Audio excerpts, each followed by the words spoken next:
नमस्कार दोस्तों, आइए सुनते हैं तुर्की लेखक अजीज नेसिन की लिखी कुछ व्यंग्य कहानियां। सरकारी तख्ता। क्या आप जानते हैं कि सरकार का तख्ता कैसे उल्टा जाता है? संभव है आप कभी इस प्रकार का कार्य संपन्न करने के बारे में सोचें। यदि न भी सोचें तो भी थोड़ा सा फालतू ज्ञान प्राप्त करने में हर्ज ही क्या है। आइए इसका तरीका जान लीजिए। जी, क्या कहा आपने? क्या मैंने स्वयं कभी किसी सरकार का तख्ता उल्टा है?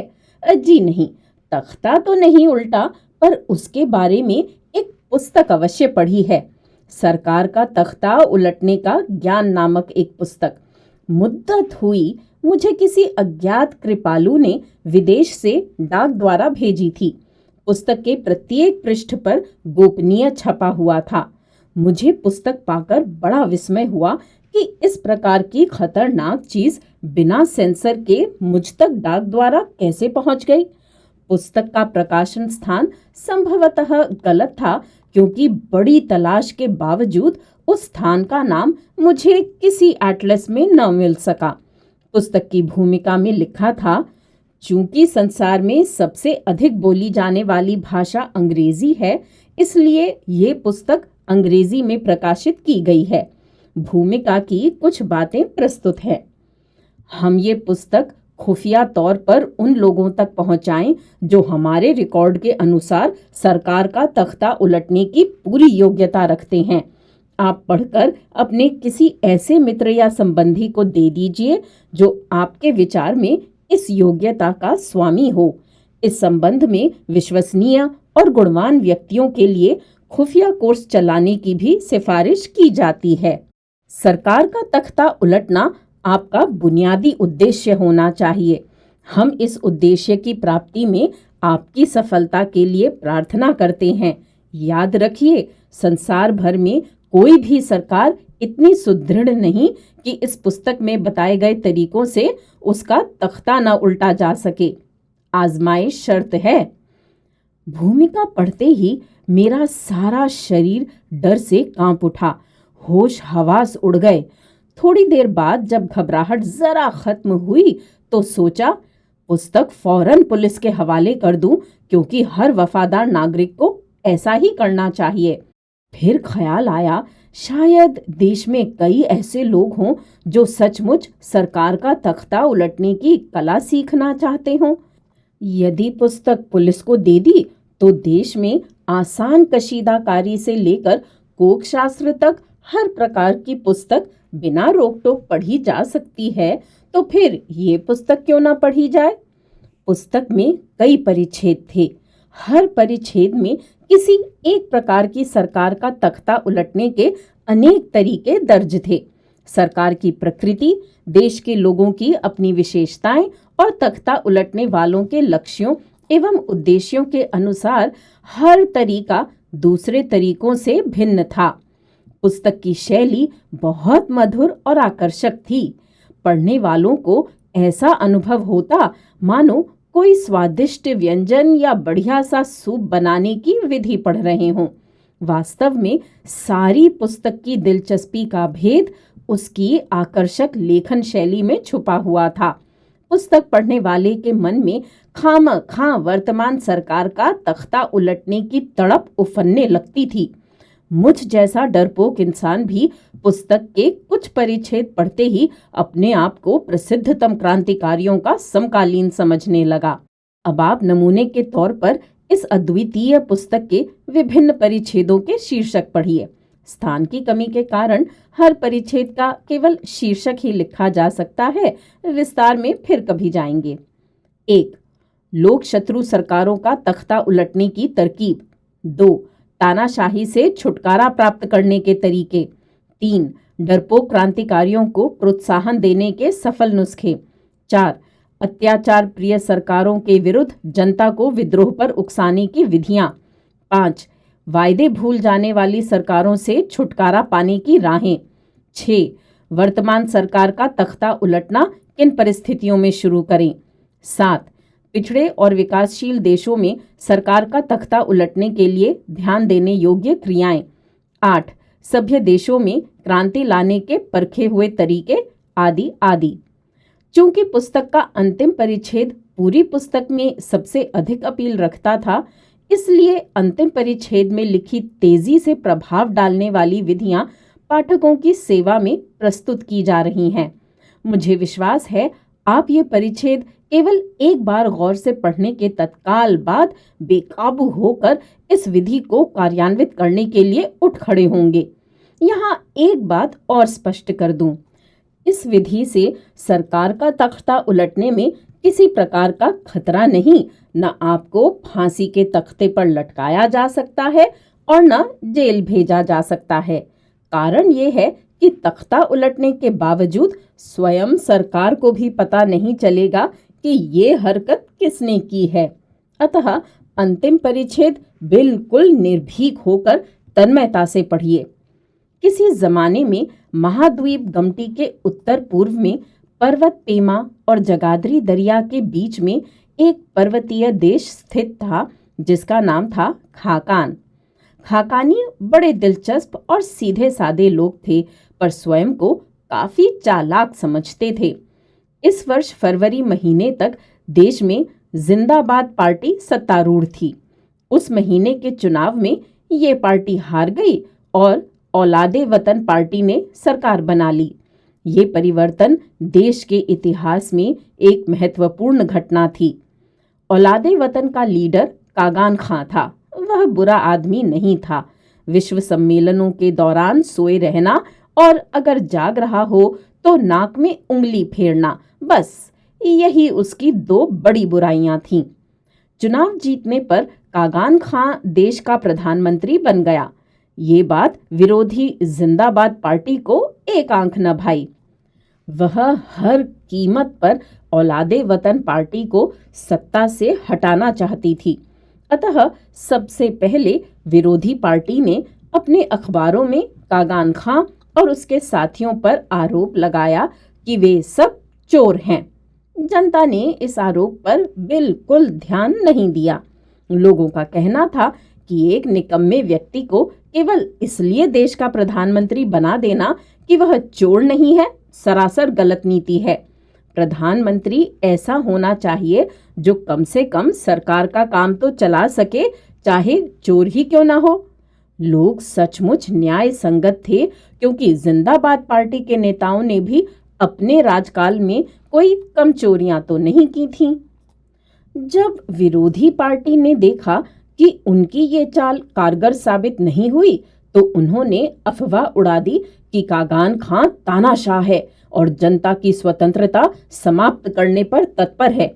जनता ने इस अफवाह पर भी कान न धरे। मतलब ये कि उन्होंने कागान खां को सत्ता से हटाने के लिए सभी लोकतांत्रिक तरीके आजमा लिए, पर किसी में सफलता न मिली। अतः उन्होंने जनता को औलादे वतन पार्टी की सरकार के विरुद्ध विद्रोह करने पर उकसाने का क्रांतिकारी तरीका अपनाया। ये उनकी बुनियादी गलती थी, क्योंकि विद्रोह किसी अन्य देश में तो सफल हो सकता था, पर खाकानी जनता के स्वभाव और उनकी सांस्कृतिक परंपराओं को विद्रोह नाम की किसी चीज की हवा तक नहीं लगी थी।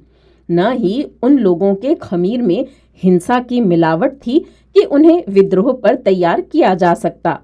इस तरह राष्ट्र के लिए सरकारी आदेशों की अवज्ञा में विद्रोह करना बिल्कुल असंभव था।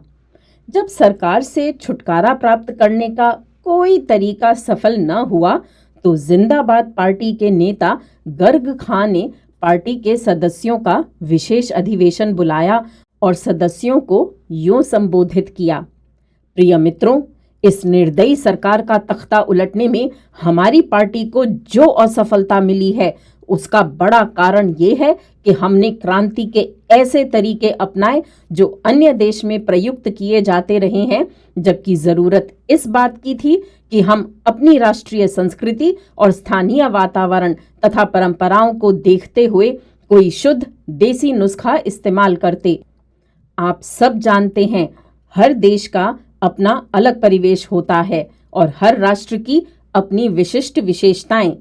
अब हमें चाहिए कि कोई ऐसा तरीका ढूंढें जो हमारी जनता की आत्मा और राष्ट्रीय प्रकृति के अनुकूल हो। इस संबंध में मैंने अपने राष्ट्रीय इतिहास का गहन अध्ययन करके सरकार का तख्ता उलटने का एक शुद्ध देसी तरीका ढूंढ निकाला है, जिसका उदाहरण आपको दुनिया के किसी अन्य देश के इतिहास में नहीं मिलेगा। अगर आप लोग मेरी तजवीज़ गौर से सुने तो मैं आपको विश्वास दिलाता हूं कि कागान खां की सरकार का ढांचा 2 माह के अंदर धड़ाम से जमीन पर आ गिरेगा और खुदा ने चाहा तो सत्ता हमारे और आपके हाथों में होगी। अधिवेशन में उपस्थित लोग गर्ग खां की खोज के बारे में और विस्तार से सुनने के लिए एकाग्रचित्त हो गए। गर्ग खां ने भाषण जारी रखा। बड़े खेद की बात है कि हम लोग अपने व्यक्तिगत अनुभवों को भूलकर दूसरों के रेडीमेड नुस्खों की तलाश में मारे मारे फिरते रहे। यही हमारी गलती है। आइए जरा मिलकर सोचें कि हम स्वयं सत्ता की गद्दी से कैसे हटाए गए थे। इसलिए कि जनता को हमसे सख्त नफरत हो गई थी। लोग हमें बेहद संदेह की दृष्टि से देखते थे, अतः उन्होंने हमें सत्ता से यूं हटा दिया जैसे मक्खन से बाल निकाला जाता है। अब हमें चाहिए कि सत्तारूढ़ पार्टी के लोगों को सत्ता से हटाने के लिए हम भी हूबहू वही तरीके अपनाएं जिनसे हम लोगों को सत्ता से हटाया गया था। आइए हम सब अपनी पार्टी से त्याग पत्र देकर औलादे वतन पार्टी में शामिल हो जाएं। इस पार्टी को खचाखच अपने आदमियों से भर दें ताकि जनता की नफरत हमारी पार्टी से हटकर हमारे आदमियों के साथ सत्तारूढ़ पार्टी के विरुद्ध केंद्रित हो जाए। यही नफरत अंततः सरकार का तख्ता उलट कर रख देगी। ये प्रस्ताव सुनकर सब सदस्य वाह वाह कर उठे, लेकिन एक महाशय ने पूछा, पर श्रीमान हमें ये तो बताइए कि हम लोग औलादे वतन पार्टी में शामिल होने के बाद करेंगे क्या? गर्ग खां मानो इसी प्रश्न की प्रतीक्षा में था। वह झट बोला, हम लोग वहां भी कुछ नहीं करेंगे। हमें जनता ने इसलिए तो नफरत का निशाना बना लिया था कि हम करते कराते कुछ भी नहीं थे। बस यही काम औलादे वतन पार्टी में शामिल होने के बाद जारी रखना होगा। हाथ पर हाथ धरे बैठे रहना, फिर देखना सरकार का तख्ता कैसे उलटता है। विशेष अधिवेशन का ये निर्णय पार्टी की प्रादेशिक, जनपदीय और ग्रामीण शाखाओं तक पहुंचा दिया गया।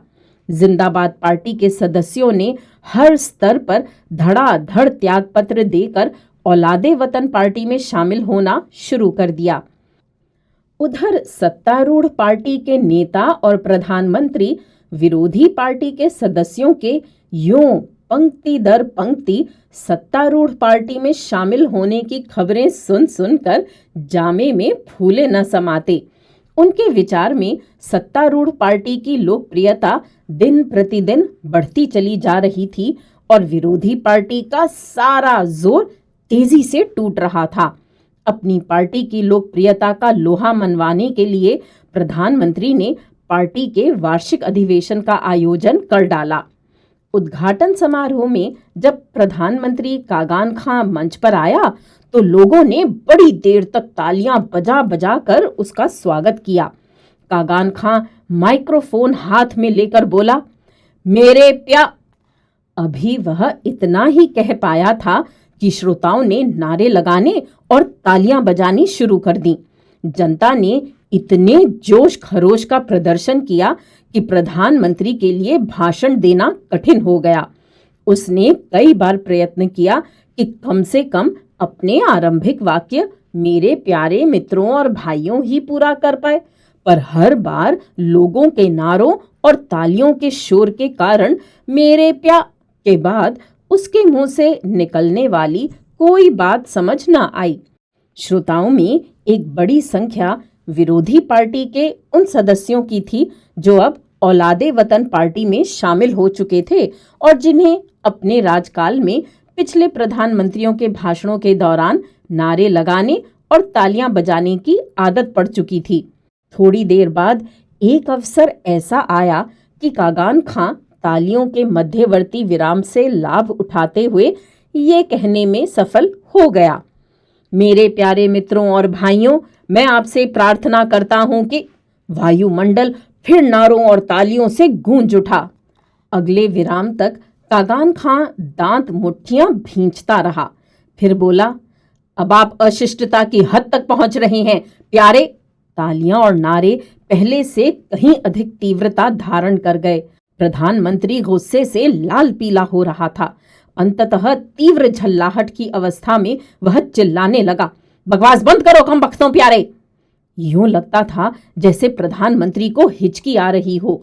उसका कोई वाक्य पूरा न होने पाता, किसी को उसकी बात समझ न आती और लोग फिर अंधाधुंध नारे लगाने तथा तालियां बजाने में मग्न हो जाते।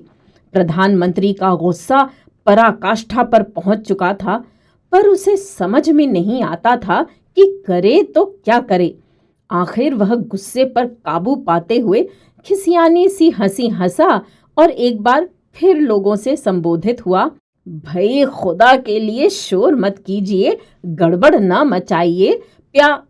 जब कागान खां ने देखा कि यहाँ कोई सुनवाई नहीं, तो वह शोरगुल से बेपरवाह होकर काफी देर अनाप शनाप बोलता रहा। अंततः मंच से उतरकर अपनी सीट पर जा बैठा। पार्टी अधिवेशन समाप्त हो गया, पर प्रधानमंत्री जहां कहीं नजर आता, औलादे वतन पार्टी के नए सदस्य देर तक उसकी शान में तालियां बजा बजा कर नारे लगाते रहते। अगर प्रधानमंत्री खांसता तो वे वाह वाह के नारे लगाते, अगर वह छींकता तो भी उसी भावना से नारे लगाते। प्रधानमंत्री जम्हाई लेता, नाक खुजाता या ऊंघता तो भी वे लोग नारों और तालियों से उसकी इन हरकतों की दाद देते। प्रधानमंत्री, जो कि आरंभ में लोगों के नारे और तालियां सुन सुनकर नाराज होता, लोगों पर गुस्सा प्रकट करता, कभी उनसे चुप रहने की याचना करता और कभी उन्हें इस अनुचित हरकत पर गालियां दिया करता था, धीरे धीरे तालियां और नारों का आदी हो गया। कुछ ही समय बाद उसे अपनी शान में उठने वाले नारों और तालियों का इतना नशा लग गया कि अगर कभी उसके ऊँघने पर ये आवाजें बंद हो जाती तो वह चौंक कर उठ बैठता और अपने इर्द गिर्द यूं नजर दौड़ाता जैसे लोगों से जवाब तलबी कर रहा हो कि तालियां क्यों बंद कर दी गई हैं, नारे क्यों खामोश हो गए हैं। ये क्रम यूं ही चलता रहा। कुछ समय बाद लोगों में अफवाहें फैलनी शुरू हो गईं कि प्रधानमंत्री कागान खां का दिमाग चल गया है। बस फिर क्या था, जो दुर्दशा किसी पागल की होती है वही प्रधानमंत्री और उसकी औलादे वतन पार्टी की हुई। 2 माह के अंदर अंदर उस पार्टी की सरकार का तख्ता उलट गया। सम्मानित पाठकगण, हमें चाहिए इतिहास की इस महत्वपूर्ण क्रांति से शिक्षा प्राप्त करें। अगर सरकार का तख्ता उलटने से बाकी सब तरीके असफल हो जाएं, तो ये आखिरी तरीका आजमाना न भूलिए। दुनिया की सुदृढ़तम सरकार भी इस तरीके की बात न लाते हुए दम तोड़ देगी। रिश्वतखोर लिमिटेड। जिस विभाग के कर्मचारियों को रिश्वत खाने की बीमारी लग जाए तो वे उससे कभी मुक्त नहीं होना चाहते हैं और उसके राह में आने वाले हर रोड़े को हटाने के लिए कुछ भी कर गुजरते हैं। तुर्की भाषा में लिखे गए प्रस्तुत व्यंग्यात्मक कथा में भी ऐसा ही कुछ होता है, जब सारे रिश्वतखोर मिलकर एक ईमानदार को मूर्ख बनाकर अपना उल्लू सीधा करते हैं। आपसे क्या पर्दा, मेरी तनख्वाह तो 1000 भी न थी, पर मकान का किराया 1200 मासिक दिया करता था। मेरे साथ काम करते बाकी सब लोगों का भी लगभग यही हाल था। हमारी फालतू आय का साधन क्या था? हमारे अफसर इस सत्य से अच्छी तरह अवगत थे, पर वे उसे रोकने में कभी सफल न हो सके। वास्तव में हमारे काम की प्रकृति ही कुछ ऐसी थी कि उसमें ऊपरी आय के सिवा अन्य कोई उपाय न था। याद रहे कि हमारे काम का बेईमानी से दूर का भी वास्ता न था। हमने कभी सरकारी माल का गबन नहीं किया, न किसी देशवासी का हक मारा। एक वाक्य था जिसके उपयोग से ठेकेदार अपने आप हमारी मुट्ठी गर्म कर दिया करते थे। वह वाक्य था, अभी आपका बिल पास नहीं हुआ। इसके बावजूद हम हर ठेकेदार का बिल भी पास करा दिया करते थे। ये और बात है कि किसी का बिल फौरन पास हो जाता और किसी को कई कई चक्कर काटने पड़ते। हमारी इस कार्यवाही से न सरकार का नुकसान होता न ठेकेदारों का। मैं 2 वर्ष से वहां काम कर रहा था, पर कभी वह न समझ सका कि मेरी मुट्ठी और जेब में रुपया कहाँ से आता है और कैसे आता है। मेरे साथियों का भी यही हाल था। किसी का हक मारे बिना दौलत में नहाते रहना चमत्कार से कम नहीं था। हमारा महकमा क्या था, रुपया बनाने की खदान थी जो महज अपने कर्मचारियों की भलाई के लिए ही बनाई गई थी। एक और उल्लेखनीय बात ये थी कि हमारे व्यवसाय में कोई चीज चोरी छिपे व पर्दे के पीछे नहीं होती थी। सारा काम खुल्लम खुल्ला किया जाता था। ठेकेदारों से रुपया भी सरेआम वसूल किया जाता। जितने पैसे आते सबकी नजरों के सामने आते, जो फौरन भाइयों की तरह आपस में बंट जाते। आपस में हमारा संबंध किसी लिमिटेड कंपनी के हिस्सेदारों की तरह था। अंतर केवल ये था कि हमारी कंपनी किसी अधिनियम के अधीन नहीं, अपितु अपने आप अस्तित्व में आई थी, जिसके कोई लिखित या स्वीकृत सिद्धांत नहीं थे। हिस्सा बांटने में पूरे न्याय के साथ काम लिया जाता ताकि किसी का हिस्सा मारा न जाए। यदि हम में से कोई गैर हाजिर होता तो अगले दिन उसकी ऊपरी आय बड़ी ईमानदारी से उसके हवाले कर दी जाती। जो लोग वार्षिक छुट्टी पर होते उनके हिस्से की रकम नियमित रूप से जमा होती रहती। ऊपरी आय के एक एक पैसे का बाकायदा हिसाब रखा जाता। इस आदर्श कंपनी के किसी हिस्सेदार के लिए ये संभव न था कि ये दूसरों से चोरी छिपे किसी ठेकेदार से रिश्वत ले और अकेले ही हजम कर जाए। इसका कारण ये था कि हमारे रेट गुप्त न थे। हर व्यक्ति को पता था कि 1 लाख से अधिक के ठेकों में 3% है। इसके अलावा ठेकेदारों का बिल जितनी जल्दी पास होता, हमारा हिस्सा दुगना हो जाता। इसके अतिरिक्त हमारा हिस्सा ठेके की प्रकृति पर भी निर्भर होता था। जैसे ट्रांसपोर्ट के ठेके में ये अपेक्षाकृत अधिक होता, निर्माण कार्यों में ये रकम और भी बढ़ जाती। सप्लाई के कार्यों में अवसर के अनुसार हिस्सा कभी बढ़ जाता, कभी कम हो जाता। फिर भी हमारे रेट इतने स्पष्ट कि ज्यों ही किसी ठेकेदार का बिल पास होता, साहब बहादुर से लेकर चपरासी तक प्रत्येक अपनी ऊपरी आय का हिसाब लगा लेता। सुना है मेरे यहाँ नौकरी होने से पहले कुछ लोभी और स्वार्थी किस्म के लोगों ने इस प्रकार की हरकत की थी, पर ज्यों ही दूसरों को पता चला कि उनके साथी उनका हक मार रहे हैं और ऊपर ही ऊपर अपनी जेबें गर्म कर रहे हैं, तो उन्होंने उन स्वार्थी व्यक्तियों के विरुद्ध ऐसा संगठित फ्रंट कायम किया कि राजनीतिक दल भी क्या फ्रंट बनाएंगे। एकता में शक्ति होती है, ये तो सभी जानते हैं। अतः कुछ दिनों में सबने मिलकर इन गंदी मछलियों को रिश्वतखोरी के अभियोग में गिरफ्तार करा दिया ताकि पूरा तालाब गंदा होने से बचा रहे। यहाँ आने से पहले मैं कहीं और 1,500 रुपये मासिक पर नौकरी कर रहा था। यहाँ 1,000 की नौकरी प्राप्त करने की खातिर मैंने न केवल वहाँ की 1,500 की नौकरी पर लात मारी, बल्कि एक गहरे मित्र को 4,000 रुपये देकर उसका उपकार भी उठाया। ये जगह थी ही ऐसी, जो एक बार आ जाता फिर उम्र भर यहाँ से जाने का नाम न लेता। जिस मित्र ने अपनी सीट मेरे हाथ बेची थी, उसे कुछ व्यक्तिगत मजबूरियों के कारण कहीं और जाना पड़ा, नहीं तो खुली आंखों ऐसी सोने की खदान 4,000 में कौन बेच सकता है। इसके अलावा उस मित्र ने मुझसे वायदा भी लिया कि अगर उसे फिर कभी इस सीट पर वापस आने की जरूरत महसूस हुई तो मैं बिना चूं चां किए उसके हक में इसे छोड़ दूंगा। वैसे तो कई लोग उसके 20,000 रुपये तक देकर इस सीट को खरीदने के लिए तैयार थे, पर वह डरता था कि कहीं कोई ऐसा अविश्वसनीय व्यक्ति उसकी कुर्सी पर अधिकार न कर ले जो बाद में इसे छोड़ने का नाम न ले। यहाँ आते ही मेरे घर और जीवन में प्रत्यक्ष परिवर्तन प्रकट होने लगा। बीवी बच्चे दिन प्रतिदिन मोटे होने लगे। स्वयं मेरी हालत ये हो गई कि सभी पतलून तंग होकर बेकार हो गई। सब कपड़े नए सिरे से बनवाने पड़े। हमारा जीवन स्तर इतनी तेजी से बढ़ा कि हर देखने वाले को इस परिवर्तन का एहसास होने लगा।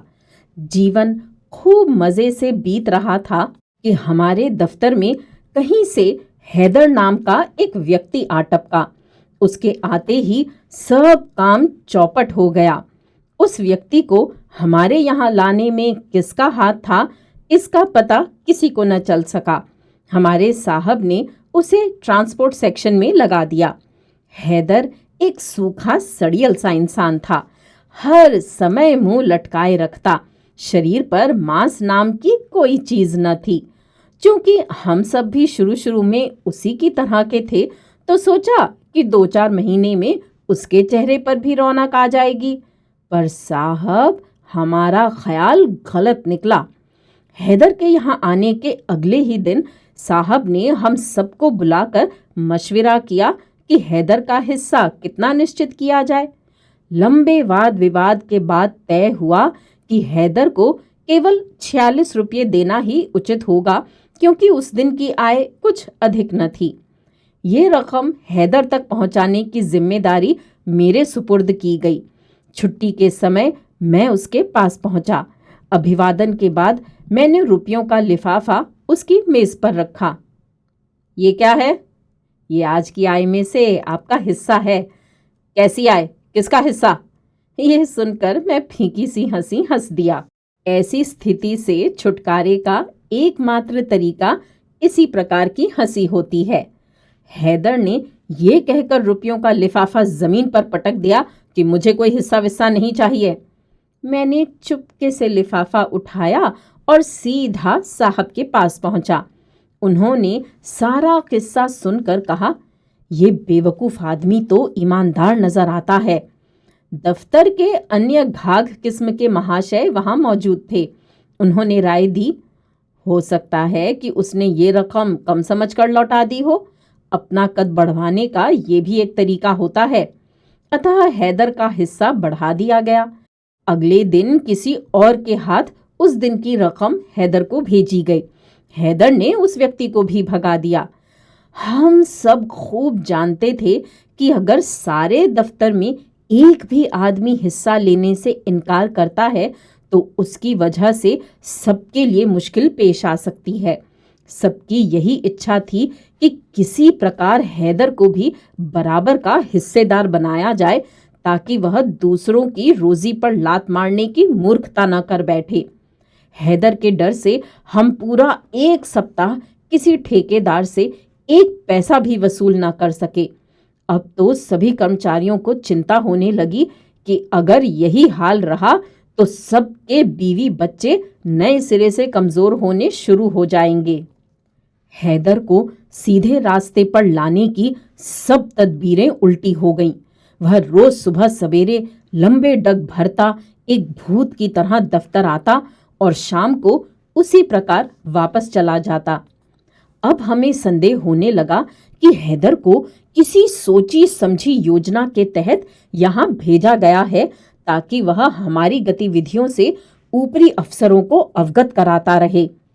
उन्हीं दिनों जमील नामक एक व्यक्ति हमारे दफ्तर में आया और कहने लगा, अगर आप मुझे नौकरी दे दें तो मैं इस दुष्ट हैदर से आप लोगों की जान छुड़ा सकता हूं। जमील का प्रस्ताव फौरन मान लिया गया। काफी सौदेबाजी के बाद नौकरी की शर्तें भी तय हो गईं। फैसला ये हुआ कि अगर जमील किसी प्रकार हैदर को चलता कर सके तो उसे 50 रुपये मासिक पर चपरासी रख लिया जाएगा, पर ऊपरी आय में उसका हिस्सा उतना ही होगा जितना हमारे साहब बहादुर स्वयं लेते हैं। कुछ दिन बाद हेडक्वार्टर से हमारे डायरेक्टर जनरल 2 अफसरों के साथ दफ्तर के मुआयने पर आए। उन्होंने दोपहर का खाना कर्मचारियों के साथ कैंटीन में खाया। खाने के बाद कहवे का दौर चल रहा था। हैदर सबसे अलग थलग नित्य की तरह मुंह लटकाए त्योरी चढ़ाए बैठा था। अचानक जमील ने अंदर प्रवेश किया और तेजी से हैदर को गले लगाकर ऊंची आवाज में चिल्लाया, अरे हैदर भाई तुम! हैदर हक्का बक्का नजर आ रहा था। कहने लगा, माफ कीजिए, मैं आपको पहचान न सका। बनो मत हैदर भाई, बनो मत। भाई साहब, मैं वाकई आपको बिल्कुल पहचान नहीं सका। सारे कर्मचारी उन दोनों की ओर देखने लगे। जमील ने और भी ऊंची आवाज करते हुए कहा, मेरी जान, याद नहीं जबंकारा में हमारे साथ मिलकर मुंह काला करने जाया करते थे? कहो, ये भी याद नहीं? फिर जब भारी भरकम खुर्द बुर्द करने के अभियोग में तुम्हें सजा हो गई थी और मेरे एक वकील दोस्त की कोशिशों के बाद भी 1 साल जेल की हवा खाने के बाद तुम्हें रिहाई नसीब हुई थी। जी नहीं, आपको जरूर कोई गलतफहमी हुई है, आपको धोखा हो रहा है। बनो मत हैदर मियां, जरा दिमाग पर जोर डालो। तुम वही हैदर हो जो बैंक में खजांची थे और 15,000 रुपये गबन करके भाग गए थे। चलो छोड़ो, बेवकूफ बनाने की कोशिश मत करो। हैदर गुस्से से भन्ना कर बोला, भाई साहब, मैं आपको पहचानता ही नहीं, ये सब कुछ किसी और के साथ हुआ होगा। बनो मत जी, जमील ने फिर वही रट लगाई। अच्छा, मैं तुम्हें अभी याद दिलाता हूं। याद करो, जब तुम एक नर्तकी के जाल में फंस गए थे और फिर उसे खिलाने पिलाने के लिए तीसरी बार गबन करने पर। साहब, ये आप क्या कह रहे हैं? मैं सही कह रहा हूं। आपको वह घटना तो अच्छी तरह याद होनी चाहिए जब आपको रिश्वत लेते रंगे हाथों पकड़ लिया गया था। आपकी बेटी ने थाने जाकर, बकवास बंद करो जी, किसकी बेटी, कौन सा थाना? हैदर ने चिल्लाकर कहा। जमील ने उसके गुस्से की परवाह न करते हुए मुस्कुराकर कहा, भाई हद हो गई बनने की। क्या तुम्हें यह भी याद नहीं कि तुमसे मुलाकात की खातिर जेल आया करता था? गजब खुदा का, जो आदमी तुम्हें पूरे 1 साल तक अपनी जेब से सिगरेट, फल और दर्जन भर दूसरी चीजें नियमित रूप से जेल में पहुंचाता रहा, आज तुम उसे पहचानने से इनकार कर रहे हो। ज्यादा बनने की कोशिश मत करो हैदर। हैदर लाल भभूका हो उठा और फुफकारता हुआ हॉल से बाहर निकल गया। कैंटीन में मौजूद किसी व्यक्ति को विश्वास नहीं आया था कि हैदर ने ये सब कुछ किया होगा, जिसका कच्चा चिट्ठा अभी अभी जमील खोल चुका था। इसके बावजूद सब ने एक दूसरे को अर्थपूर्ण अंदाज से देखा, मानो कह रही हूं, क्यों जनाब, देख ली आपने इस बेगैरत की करतूत। 2 ही दिन बाद प्रधान कार्यालय के आदेशों के अनुसार हैदर को नौकरी से छुट्टी मिल गई। जमील को दफ्तर में चपरासी रख लिया गया। 50 रुपये मासिक तनख्वाह और ऊपरी आय में से साहब बहादुर के बराबर का हिस्सा। श्रोताओं, अभी आप सुन रहे थे तुर्की लेखक अजीज नेसिन की लिखी 2 व्यंग्य कहानियां। उम्मीद है ये कहानियां आपको पसंद आ रही होंगी। मेरे चैनल पर आने के लिए और इन कहानियों को सुनने के लिए धन्यवाद।